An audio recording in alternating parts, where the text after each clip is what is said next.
What's going on, everyone? Welcome back to the show. So today I want to talk about COLA. There are a lot of numbers that are being thrown around when it comes to COLA for 2023.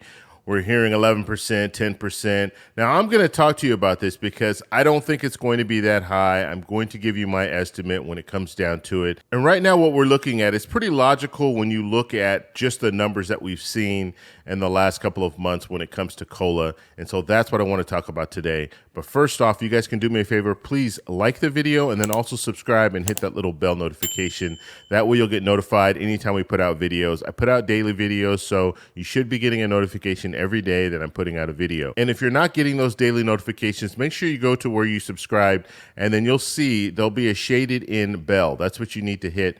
If you hit that, then you should be getting those notifications. If you're not getting those notifications, let me know in the comment section below, and that way I can let YouTube know that it's just not working, because sometimes it works, sometimes it doesn't. I don't know what the situation is, but when it comes down to it, you should be getting a notification every day. Okay, let's talk about COLA. So we're looking at 3 months, only 3 months. Okay, now I've had to say this a few times because there are people that have been asking me questions about how do they calculate COLA. They're taking an average of 3 months, but 3 months only. It's going to be July, August, and September. Okay, so we have the numbers for July and August, and they're not taking the CPI number. They're taking the CPIW. Okay, very, very important because those numbers are different. So when it comes to the CPIW, in July, it was 9.1%. Okay, so it was higher than the actual CPI. And then in August, we saw 8.7. The CPIW was 8.7. And so now we need to figure out what we're going to see in September. And so on October 13th, we're going to get that information for September. And then when we get that information, that's when the Social Security Administration, and they're supposed to do it on the same day, the Social Security Administration will put out the information when it comes to COLA for 2023. Okay. And so just looking, I mean, if we're looking at the numbers, we have 9.1%. It went down to 8.7% in August.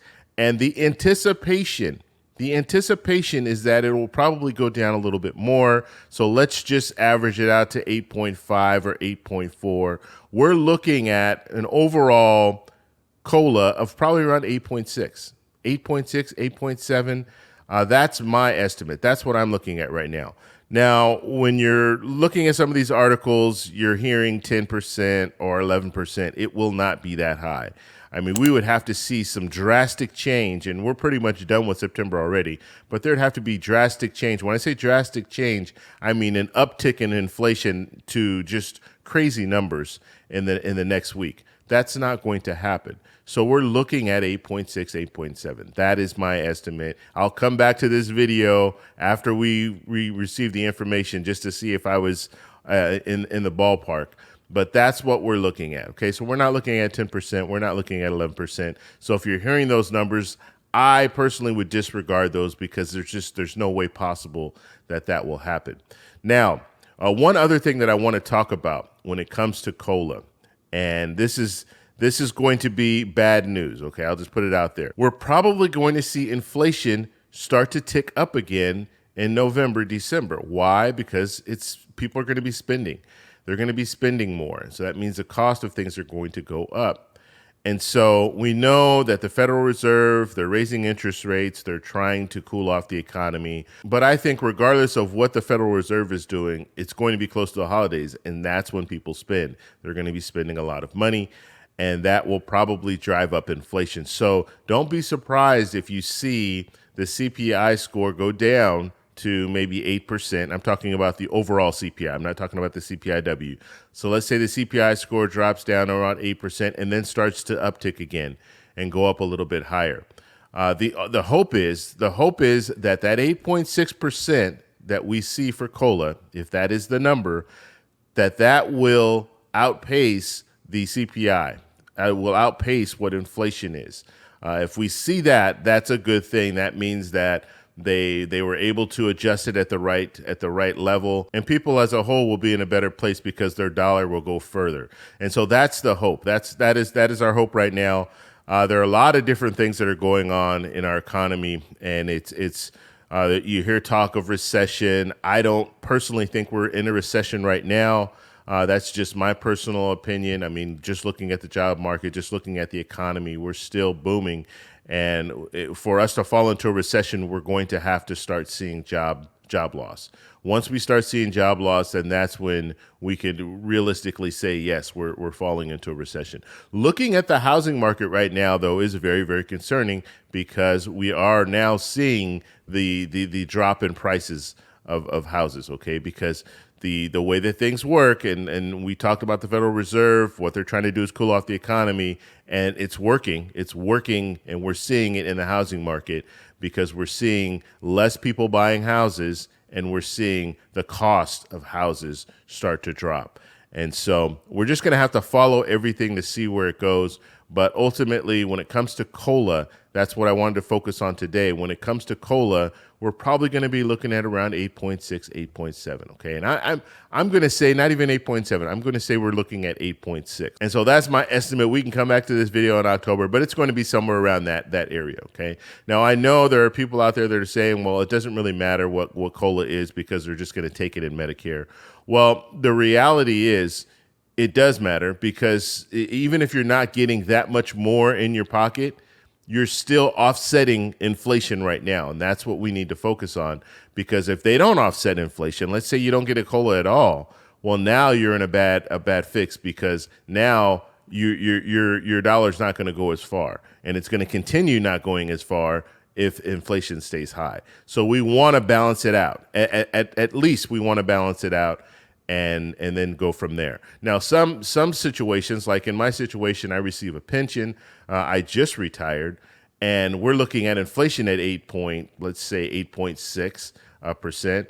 But my COLA can only go to 3%. It can't go any higher than that. So I'll get the 3%. I'll max out at the 3%, but I'm not going any higher than that. And so my pension pretty much balances out at 3%. And then if it drops below, let's say you're in a situation where you're receiving Social Security and you get a COLA, but it's only 1%. Well, in that situation, my pension is still going to be at 3% because they're just balancing it out. They're basically carrying it over year after year after year and just keeping it at around 3%. So it's pretty stable. So it's not going to jump up real high. It's not going to go down real low. So we're going to have to see what goes on when it comes down to it. I just want to put this quick little video out there because I see a lot of articles out there that are talking about COLA being 10%, 11%, even the high 9s. I just personally don't see it being that high. So let me know what you guys think. Let me know in the comment section below. And then one more thing before we go. Now, I told you guys I got back here, back to the U.S. yesterday, and there are a lot of different things that were going on. So I forgot to talk about the McDonald's video. Okay, so I want to talk a little bit about that. So what happens, I went to McDonald's in Colombia, and I bought a Big Mac meal, and just regular size. I asked you guys to let me know how much you think it costs, and there was a wide range of prices that you guys put out. So it was anywhere from $4 up to $8, $9. So in Colombia, it was $4.95 for a Big Mac meal, and I'm thinking that's pretty much how much it would be in the U.S. I don't know. Like I don't buy McDonald's very often, and I can't remember the last time that I bought a Big Mac at McDonald's. But I'm thinking it's probably around that $5, $6 range out here where I live in Southern California. But in Colombia, $4.95. And so, it tastes just like the regular McDonald's. I mean, nothing's different. They use all the same products. They just ship it over to Colombia. So if you're ever in Colombia and you want some comfort food, something that you've tasted before, McDonald's is probably a good place to go. And realistically, there's so many different fast food restaurants that are out here that are in Colombia as well. Subway's out there, Burger King, Kentucky Fried Chicken, Papa John's, Pizza Hut, Domino's. There's so many. I'm telling you, you're going to be shocked. If you go to Colombia, you're going to be shocked at how many different fast food restaurants. I even saw Cinnabon out there.